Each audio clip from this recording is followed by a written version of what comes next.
Bismillahirrahmanirrahim. Alhamdulillahirabbil alamin. Salatan wa salaman ala Rasulillah wa ala alihi wa sahbihi ajma'in.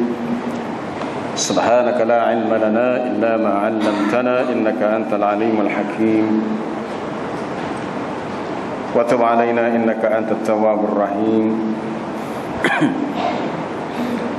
Rabbi shrah li sadri wa yassir li amri wa hlul 'uqdatam min lisani yafqahu qawli. Amma ba'd.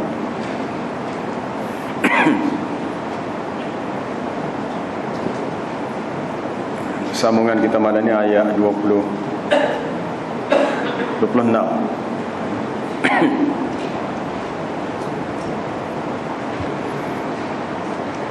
A'udzu billahi minasy syaithanir rajim.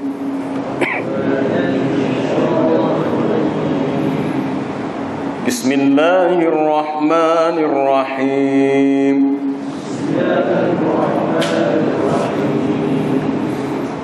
Wa ati dzal qurba haqqahu wal miskina wa ibnas sabili wa la tubadzir tabdzira.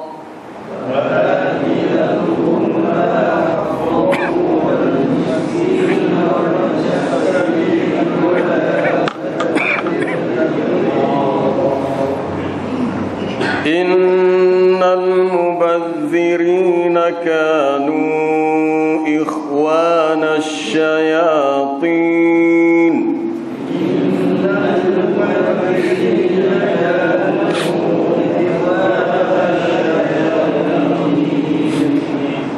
Wa kana asy-syaitanu li rabbih kafura.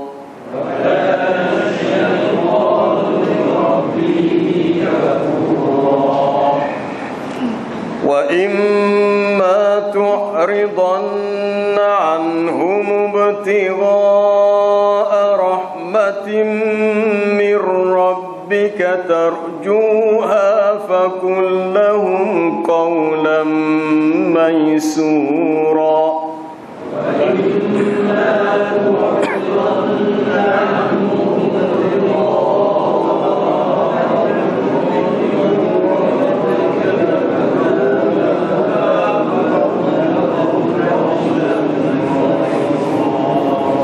ولا تجعل يدك مغلولة إلى عنقك ولا تبسطها كل البسط فتقعد ملوما محسورا.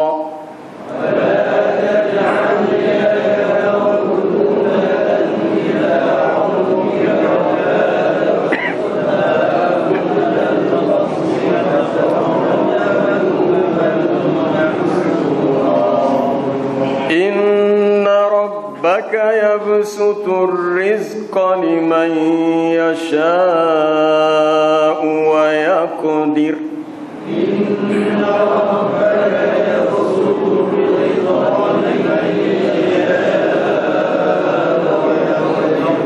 إنه كان بعباده خبيرا بصيرا.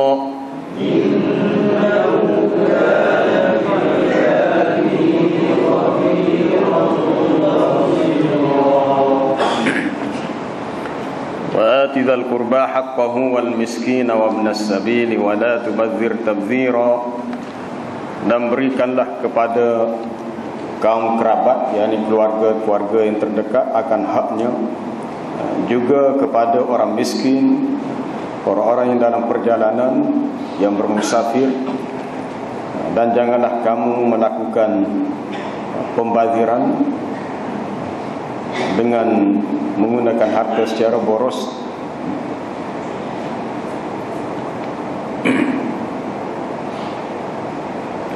Innal mubadzirina kanu ikhwana syayatin. Sesungguhnya orang-orang yang membazir ataupun yang memboros itu, yang membazirkan hartanya adalah saudara-saudara syaitan.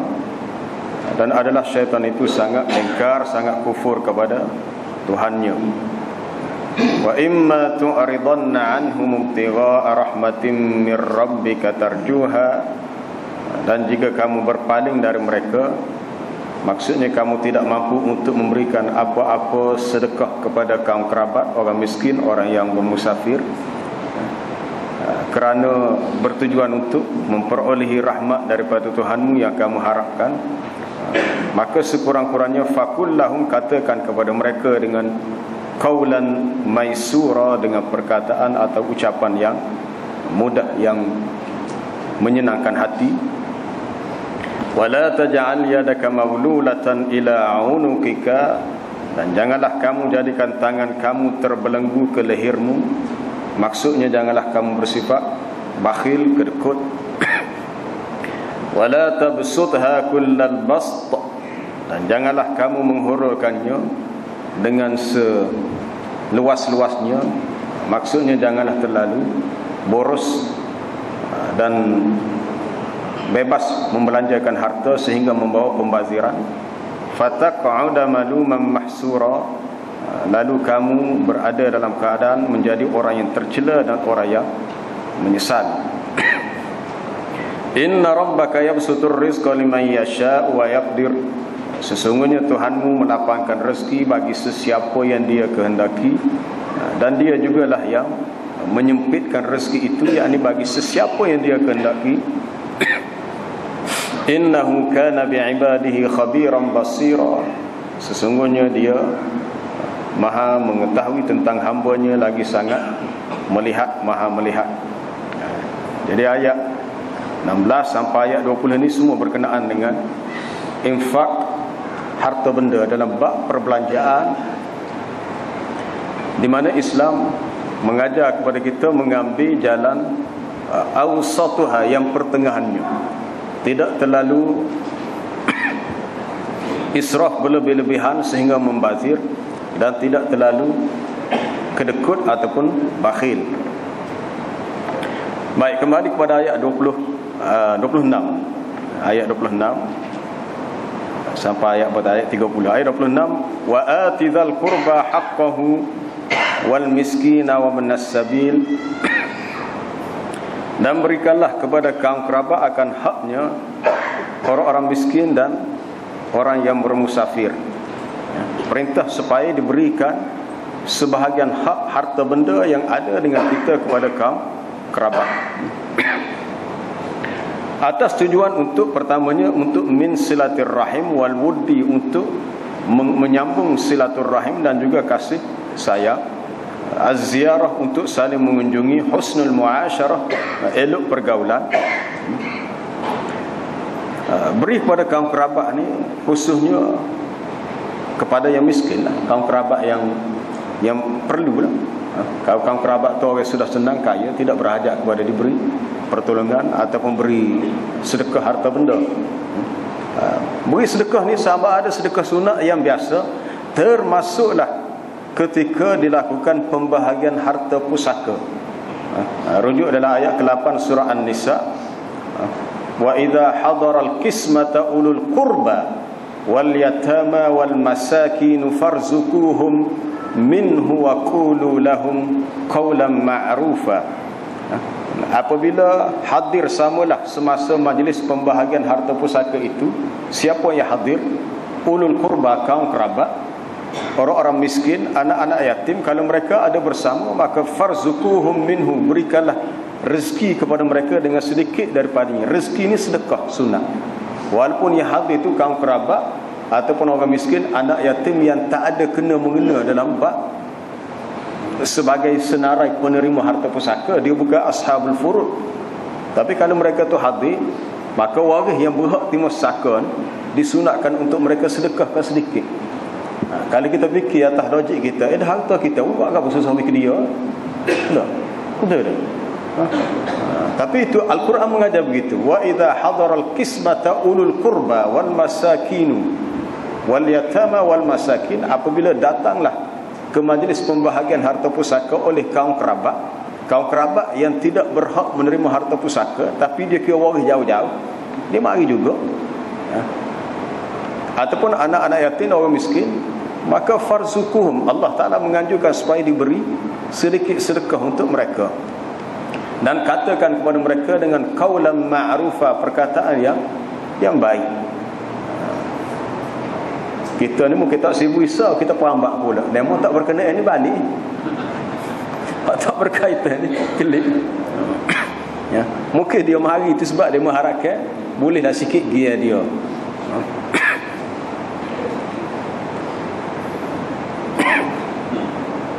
Ayat yang sama terdapat dalam surah Ar-Rum.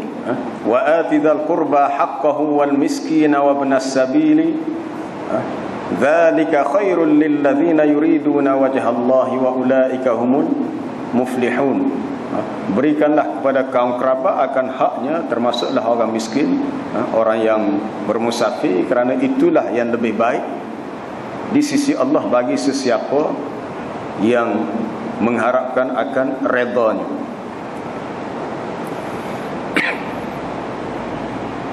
Beri kepada kaum kerabat ini pernah berlaku dalam kisah di mana isteri kepada Abdullah bin Mas'ud yang bernama Zainab Al-Thaqafiyah, apabila dia mengetahui yang Nabi SAW menganjurkan kepada kaum muslimat supaya bersedekah. Sebab ayat ni dah lepas sedekah. Dia balik ke rumah, lalu dia memberitahu suaminya supaya bertanya kepada Nabi SAW, bolehkah seorang isteri yang banyak harta bersedekah untuk suaminya? Lalu Abdullah bin Mas'ud kata, kamu pergi sendiri lah. Lalu saya nak pergilah. Pergi sampai ke rumah Nabi, didapati ada seorang wanita Ansar lain yang juga menunggu di tangga rumah Nabi, dekat pintu rumah Nabi, untuk mendapatkan jawapan bagi soalan yang sama. Tak lama kemudian keluar dah. Hadis ni ada dalam Riyadhus Shalihin, ada dalam bab masalah berbuat baik kepada kaum kerabat. Keluar Bilal bin Rabah.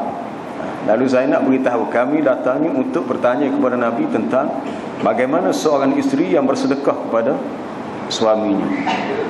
Tapi jangan beritahu kami ni siapa. Janji dah dengan Bilal, jangan royak kami ni siapa dia. Masuk dalam rumah, dia beritahu kepada Nabi SAW. Lalu Nabi bertanya kepada Bilal, Zainab yang mana satu? Dia kata ada seorang wanita di sana, seorang wanita Ansar, dan seorang lagi Zainab. Di Madinah ni ramai yang bernama Zainab. Ayyuz Zayanik, Zainab yang mana satu? Lalu dikatakan Imra'atu ibni Mas'ud, dia adalah isteri Abdullah bin Mas'ud. Maka dikatakan kepadanya, kalau dia bersedekah untuk suaminya, dia mendapat 2 pahala. Pada apa? Ajrus sadaqah, pahala sedekah, wa ajrul qarabah, pahala kerana memberi sedekah kepada orang yang dekat. Kita sebut kaum kerabat ni, kita pakai kerabat ni, bahasa Kelantan ni kerabat gau, pergi kemah. Kerabat ni qarabah, mana dekat. Qarib, orang yang dekat. Kaum kerabat ni orang yang hampir dengan kita. Maknanya Islam meraihkan untuk kita, Islam sangat menyuruh kita untuk meraihkan hubungan kekerabatan, hubungan kekeluargaan, khususnya melalui infak, sedekah.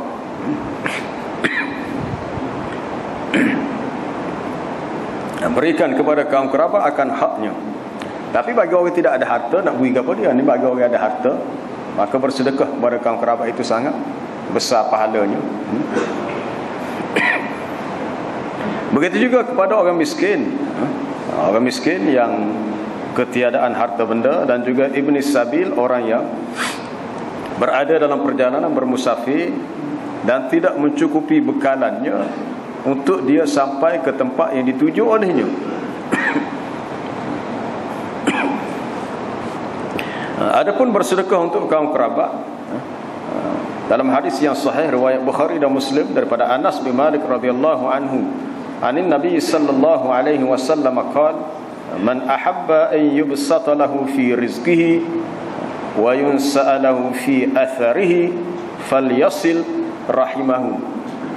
Sesiapa yang sukalah dia untuk dilapangkan rezekinya atau dipanjangkan umurnya, maka hendaklah dia menghubungkan silaturrahim.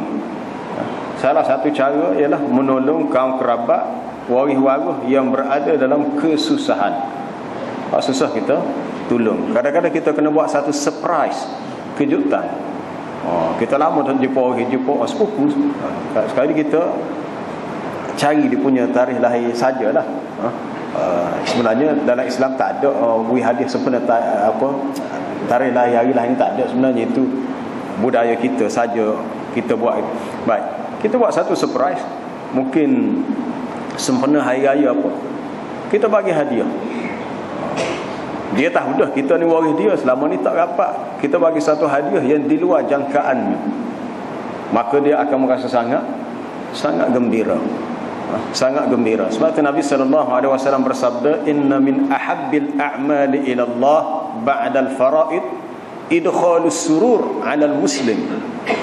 Di antara amalan yang Allah Ta'ala sukai selepas kita melakukan perkara fardu ialah memasukkan rasa kegembiraan dalam hati seorang muslim. Kita menggembirakan hati dia. Dia susah, kita kata tak apalah, hamba akan usaha untuk tolong. Dia susah, kita kata sudah tak ada apa. Kau kenali, kau susah hati dia. Kita menjadi punca, dia hak susah sikit jadi susah banyak. Itu tak kena lah.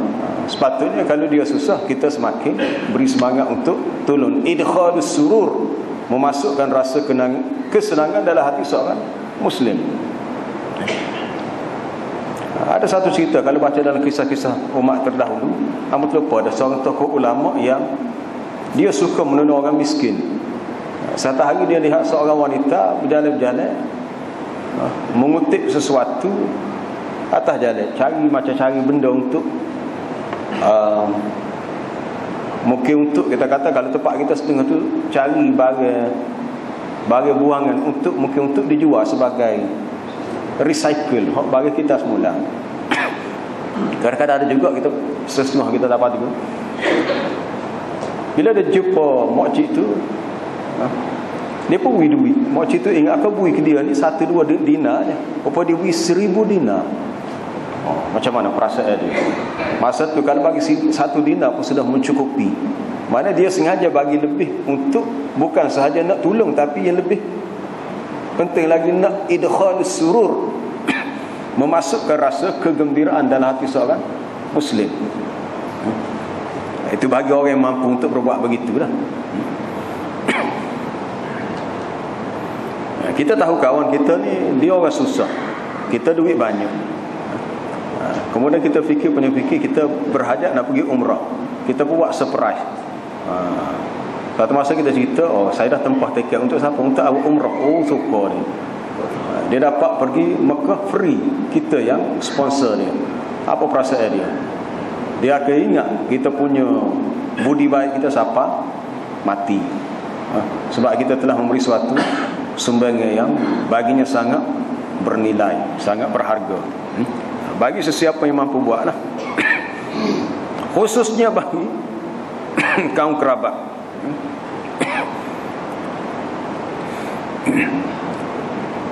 Adapun disebut kaum kerabat sebab yang pertama sekali dia ambil kira dalam Islam ialah hubungan silaturahim sesama ahli keluarga. Apabila Nabi SAW memulakan dakwah di Mekah, di antara ayat yang diturunkan kepada baginda ialah wa anzir ashiratakal aqrabin, dan berilah peringatan kepada keluarga kamu yang terdekat, kaum kerabat kamu yang terdekat. Sebab tu orang ambil berat masalah ni, dia akan sungguh dah, dia akan ambil tahu. Orang Kelantan kata titih lah, titih wari. Titih wari, tahu-tahu jumpa. Kadang-kadang kita pun kita tahu, kita pergi satu tempat, tanya-tanya di sini, rupanya kita ni 2 pupu.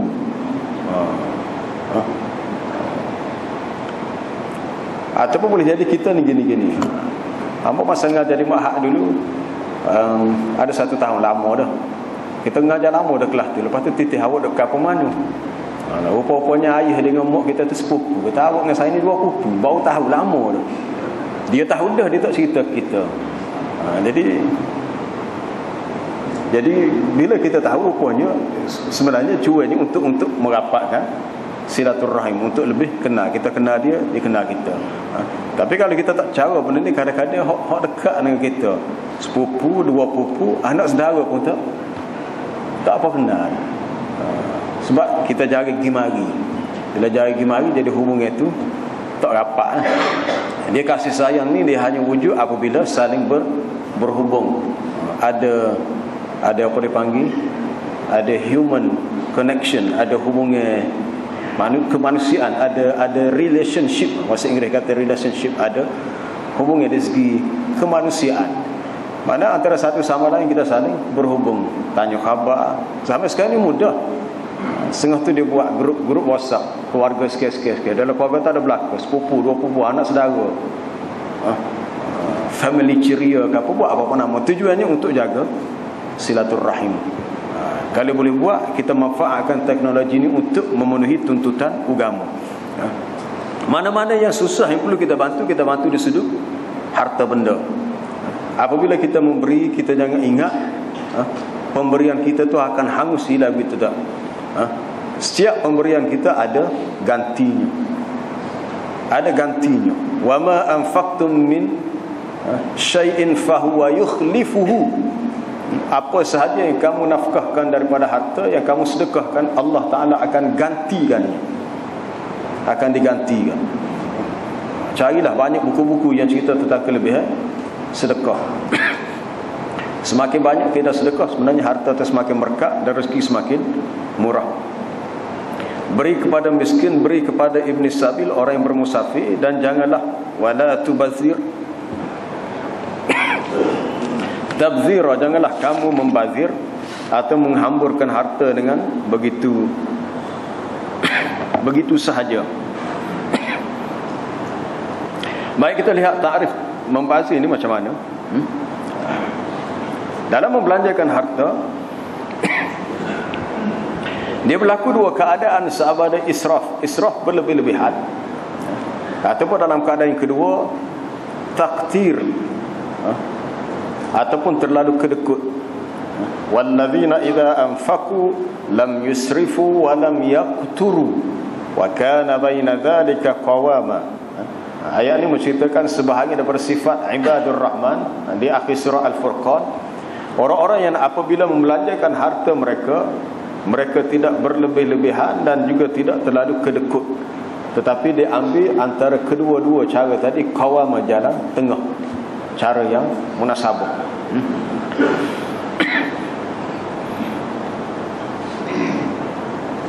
Kerana sesungguhnya orang-orang yang membazir itu adalah saudara-saudara syaitan. Orang yang membelanjakan harta sama ada fi ma'asillah, kerana melakukan maksiat kepada Allah, lalu berlakulah pembaziran. Membazir ni tak nanti ke banyak, kita guna sikit pada perkara yang salah, dia anggap membazir, walaupun sikit. Pertama kata Abdullah bin Mas'ud, at-tabzir, pembaziran maknanya al-infaq fi ghairi haqqin, membelanjakan harta pada jalan yang tidak benar, jalan yang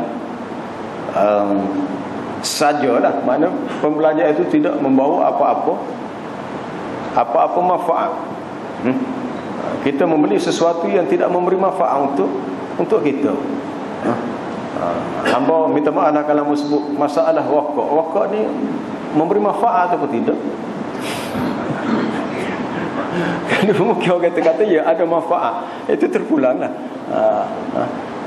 Kalau tak ada manfaat, merasa tak perlu ditulis amaran oleh kerajaan Malaysia merokok membahayakan kesihatan. Katakanlah rokok tu murah, memang mahal sekali. Katakanlah murah, katakanlah seria aja sekotak. Dia kata tak apa murah, walaupun seria, tetapi oleh kerana infak itu fi ghairi haqqin, kata Abdullah bin Mas'ud, ia tetap dikira membazir. Tetap dikira membazir. Wa qala Mujahid, kata Imam Mujahid, law anfaqa insanun malahu kullahu fil haqqi lam yakun mubadziran.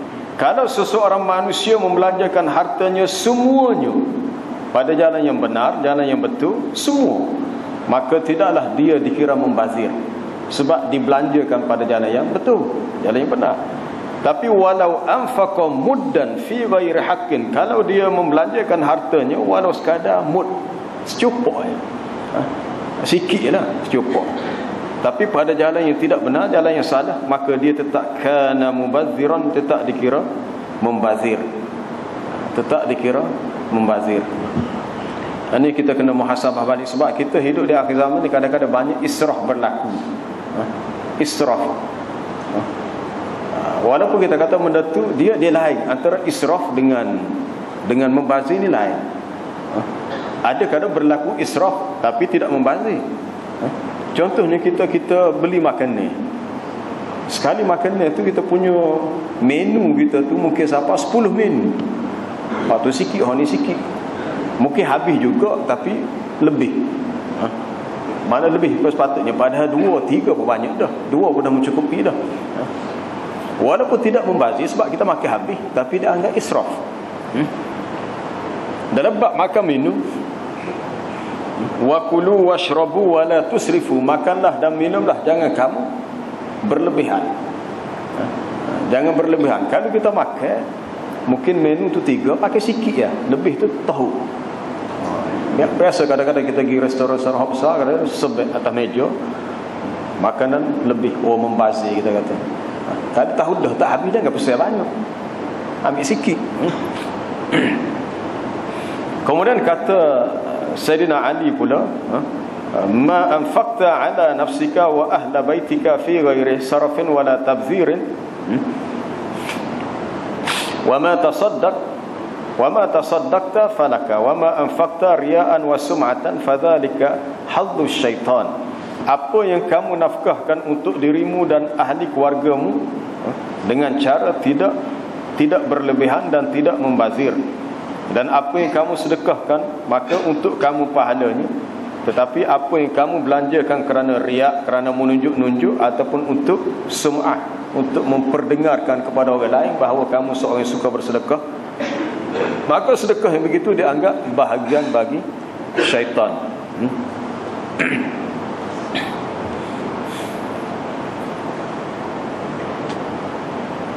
Wa kana asyaitanu li rabbih kafura, dan adalah syaitan itu kufur ataupun engkar kepada Tuhannya. Adalah syaitan itu engkar kepada nikmat Tuhannya. Kenapa Allah Ta'ala membandingkan orang yang membazir itu sama dengan syaitan? Syaitan dari sudut ikhwan, saudara. Bukannya dia itu menjadi syaitan, orang yang membazir itu terus jadi syaitan. Tidak. Innal mubadzirina kanu ikhwanas syayatin. Sesungguhnya orang membazir itu adalah saudara-saudara syaitan, kerana ada persamaan dari segi sifatnya. Sifat syaitan, dia suka melakukan perkara yang membawa tak ada faedah, membawa kepada tiada faedah dan juga sia-sia. Ini kita kena muhasabah. Kadang-kadang main mikir Allah. Sebab kalau tengok cerita kisah generasi as-salaf di kalangan sahabat dan juga zaman tabi'in, mereka seorang yang sangat sederhana dalam pengurusan harta benda. Sangat sederhana. Sayyidina Umar pernah ditegur sebab dia pakai baju tu nampak lebih. Ada sahabat dia kata, dah asal lagi hak anak aku kepinjah anak aku. Kita pakai, kita tak cukup 2 almari. 2 almari tak cukup, kena beli hak lain pula kedai perabot. Sebab banyak sangat pakai kita. Mana mungkin kita tak terasa bahawa pakai kita hak banyak, 2-3 almari itu satu pembazir, kita kata kita pakai belaka. Tapi penilaian para sahabat, dia anggap sudah dianggap israf. Mana sesuatu yang sangat dianggap berlebihan. Kita mengambil sekadar yang perlu untuk keperluan hidup kita. Kalau kita rasa perlu, mungkin bagi orang duit banyak, dia rasa nak menambahkan lagi koleksi harta benda ni. Kalau benda tu tak perlu, dia anggap membazir.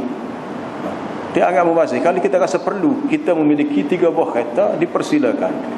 Tapi kalau tak perlu, sekadar nak buat hiasan depan rumah kita, semua jenis ada belaka. Ada semua jenis brand jenama kereta tak ada belaka. Tapi hak gunanya sedua je, hak lain tu jajai sekali, maka itu dianggap membazir. Walaupun kita kata kita pitih banyak ikut kita, betul, itu harta kita boleh beli. Tapi di sudut yang lain, Allah Ta'ala akan persoal di akhirat tentang pengurusan harta kita. Adakah harta tu lebih kepada memberi manfaat untuk orang lain? Sebab wa fi amwalihim haqqum ma'lum lis-sa'ili wal mahrum. Pada harta mereka ada hak yang sudah diketahui untuk orang yang as-sa'il, yang mari minta. Orang minta ni orang susah lah, ataupun orang yang terhalang daripada meminta, padahal dia juga memerlukan kepada harta.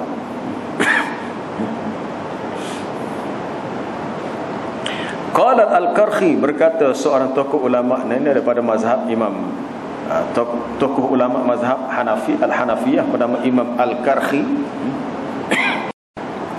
Wa kadzalika man razaqahu Allahu jahan aw malan fasarafahu ila ghairi mardatillah kana kafura li ni'matillah. Demikian juga sesiapa yang Allah Ta'ala rezekikan ia dengan jahan, pangkat, diberi pangkat kebesaran, ataupun diberi harta, lalu dia gunakan pangkat dan harta itu bukan untuk keredaan Allah, dia guna untuk tujuan lain. Sepatutnya peluang yang dia ada, bila pangkat dimiliki, pangkat itu dijadikan sebagai suatu wasilah, sebagai itu alat untuk dia berdakwah, ataupun untuk dia membantu orang yang perlu dibantulah. Jadi kalau dia guna perkara yang Allah Ta'ala tidak redha, maka dia anggap dia kufur kepada nikmat Allah. Kalau memiliki hak ni, kita kena membanyakkan istighfar, taubat. Mungkin kita terlepas pandang dan kita telah salah guna nikmat yang Allah Ta'ala beri cukup banyak. Itu yang sebenarnya berlaku. Kita salah guna nikmat itu pada perkara yang tidak menepati akan kehendak hukum syarak. Sama ada harta dalam bentuk harta material, mah, perak, duit, apa-apa sahajalah, kebun, binatang ternakan, tanah, rumah, termasuklah nikmat yang ada pada tubuh badan kita. Kita sihat, ini satu nikmat, tapi kita tidak guna kesihatan yang Allah Ta'ala beri ini untuk kita bersungguh dalam beramal. Kita tidak guna nikmat sihat untuk kita datang ke masjid, untuk kita berjemaah, atau untuk kita berada dalam majlis ilmu. Maka dia anggap kita telah mensia-siakan nikmat sihat. Jadi kalau seseorang tu berbuat begitu, kata Imam Al-Karhi, li'annahu muwafiq lisyaitan fi sifati wal amal, maka dia dikira sama, serupa dengan syaitan pada sifat dan perbuatan. Dia anggap saudara syaitan kerana sama pada sifat dan juga perbuatan. Berkata setengah ulama bahawasanya ayat ini telah datang dalam bentuk yang menepati kebiasaan orang Arab. Orang Arab dia dipanggil, dia banyak melakukan pembaziran pada harta. Satu ayat adalah surah Al-Anfal. Allah Ta'ala mencela orang-orang kafir kerana membelanjakan harta untuk menyekat manusia daripada agama Islam. Innal ladzina kafaru yunfikuna amwalahum liyasuddu an sabilillah fasayunfikunaha thumma takunu alaihim hasratan thumma yughlabun walladzina kafaru ila jahannama yuhsyarun. Sesungguhnya orang-orang kafir itu membelanjakan harta mereka untuk menghalang manusia daripada jalan Allah, maka mereka akan membelanjakan harta mereka atas tujuan itu, akhirnya akan menjadi suatu penyesalan kepada mereka. Thumma takunu alaihim hasrah, menyesal. Lepas menyesal, akhirnya mereka akan dikalahkan, dan orang-orang kafir akhirnya akan dikumpulkan untuk masuk ke neraka Jahannam. Mereka itu membelanjakan harta kerana fi talabil khuyala wal tafakhur, untuk mencari kesombongan dan juga kemegahan, kebanggaan. Sebagaimana orang-orang musyrikin Quraisy membelanjakan harta untuk menghalang manusia supaya tidak mengikuti Islam yang dibawa oleh Nabi sallallahu alaihi wasallam.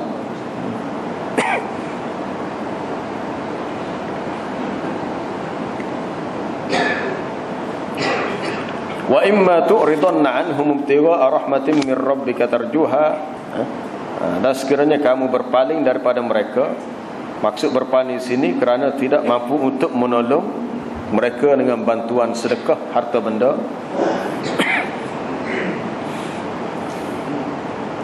setelah mereka itu meminta kepada kamu, maka katakan kepada mereka dengan qaulan maisura, yakni qaulan sahlan latifan layyinan, perkataan yang mudah, yang lembut, perkataan yang sedap didengar, dan janjikan kepada mereka dengan janji bahawasanya akan datang rezeki daripada Allah. Kalau boleh tolong banyak, tolong banyak. Tak boleh tolong banyak, tolong sikit. Lepas tu beri motivasi kepada mereka, insya-Allah mungkin ada rezeki nanti akan dapat lebih banyak. Akan dapat lebih banyak. Kerana tidak semua orang yang susah itu adalah orang yang faham bahawasanya kesusahan ini adalah ujian daripada Allah. Mereka perlu diberi ilmu. Mereka perlu diberi ilmu untuk mereka tahu sama ada senang atau susah adalah ujian daripada Allah. Jadi orang yang diuji dia kena faham hakikat kedudukan dia, supaya dia tidak mengeluh ataupun dia menyesali kesusahan ditanggung olehnya. Wala taj'al yadaka maghlulatan ila 'unuqika. Janganlah kamu jadikan tangan kamu terbelenggu ke leher kamu. Maksudnya di sini adalah al-bukhlu sifat bakhil. Dan jangan pula dihulurkan seluas-luasnya sehingga membawa kepada pembaziran.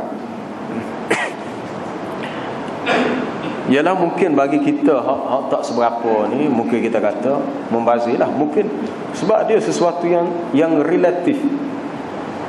Pada pandangan orang mungkin harta banyak, mungkin dia ni jutawan, harta dia puluh-puluh juta. Bukan sekadar 2-3 juta, mungkin berpuluh juta. Sekali shopping dia pergi London, pergi Paris, dia punya baju sejuk saja mungkin dia beli sampai harga baju mungkin berpuluh ribu. Bagi kita, oh sayanya pitih. Tapi mungkin bagi dia tidak. Sebab nilai itu bagi dia kecil, bagi kita besar. Nilai bagi orang yang melihat nilai itu kecil maka tak terasa, tapi bagi kita anggap besar. Ada kadang-kadang setengah orang itu sanggup beli ikan hiasan, ikan apa? Ikan arowana ke apa, ikan hok comel, hok kelak. Betul. Harga siapa beribu-ribu. Benar. Sekadar untuk hiasan, bukan untuk dimakan apa ikan tu.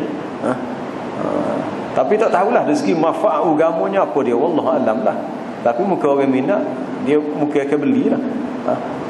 Ada satu pertandingan suara burung tu, mak berlaku mana dengar ada baca dasar khabar. Tepat gantung burung tu jatuh ataupun patuh. Dia kata dia kehilangan 3-4 ekor burung dia. Ada seekor dia kata beli 10,000. Orang lain tu mungkin 2-3 ribu. Kita mikir saya kepitih tak bagi. Mungkin tapi bagi orang minat mendengar sedap suara burung ataupun comelnya burung tu, dia tidak menganggap itu satu pembaziran. Tapi bagi kita mengaji agama ni, kita mikir 3-4 kali. Kalau Allah Ta'ala tanya sesuatu di akhirat, sebab salah satu soalan yang ditanya ialah hartamu min aina tasabahu wa fima anfaqahu, daripada mana kamu usahakannya, ambil cara macam mana, halal ke haram, dan ke mana kamu belanjakannya. Kalau perbelanjaan tu tidak ada maslahah untuk perkara yang daruri dalam hidup. Daruri ni apa dia? Hak daruri ni makan, minum, pakaian, tempat tinggal. Mungkinlah kita kata kenderaan pun daruri, merujuk kepada suasana hidup zaman sekarang. Sebab kalau kita nak pergi mari guna naik kereta sewa, naik bas ni lambat. Boleh sapa juga tapi lambat lah. Kecuali kalau orang ada kenderaan sendiri, ada transport sendiri, lebih cepat. Maka kenderaan juga mungkin dianggap sebagai daruri, bergantung kepada suasana hidup, sebagaimana kita perlu makan dan minum. Tapi benda tak termasuk daruri. Dalam usul fiqh dia ada 3. Ada daruriyat, ada hajiyat, dan ada tahsiniyat. pengurusan harta yang membawa kepada daruriyat, benda yang sangat penting, fil akli wasyurbi wal libas, makan, minum, pakaian, termasuk wal maskan, tempat tinggal. Hajiat ni perkara yang kita perlu, tetapi tidak penting sangat. Tidak penting sangat. Perlu tapi tidak terlalu penting. Kita boleh pilih sama ada kita nak guna rumah kita. Kita kata pinggir nasi lah. Pinggir nasi ni banyak jenama. Ada pinggir hak kalau di hotel hak tebal tu memang mahal lah. Hak tebal sebab kita makan di hotel, pinggir hak berat. Mungkin rumah kita beli pinggir yang biasa itu sudah mencukupi. Boleh makan nasi juga, serupa. Kalau kita pergi tempat baik, pinggir hak pakai buang. Guna sekali tahu tak payah basuh dah. Sebab atas keperluan masa tu untuk memudahkan pengurusan. Tapi kalau tahsiniyah ni bahasa sekarang dia panggil aksesori. Aksesori ni untuk janguk ni.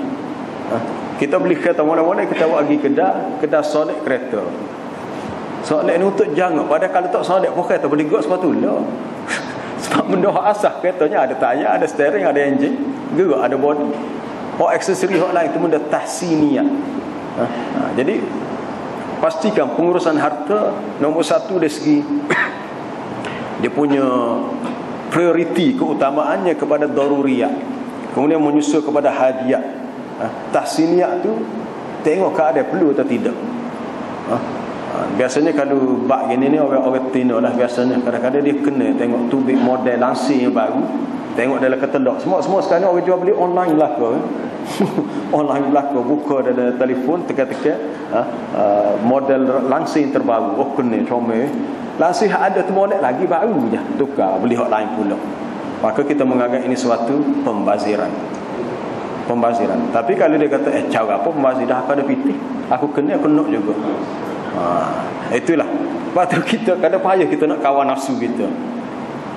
Kita nak kawal nafsu kita supaya kita tidak menggunakan harta pada tempat yang tidak perlu, dan kita memohon keampunan kepada Allah atas kelemahan kita, sehingga kita telah sebelum ini membelanjakan harta pada tempat yang tidak perlu. Kita takut kita berdepan dengan soal jawab di akhirat yang kita sukar untuk menjawabnya. Wallahu a'lam. Insya-Allah kita sambung lain kali lah, tak habis lagi tu. Wallahu a'lam. Subhanakallah bihamdika asyhadu an la ilaha illa anta astaghfiruka wa atubu ilaik. Al-asr.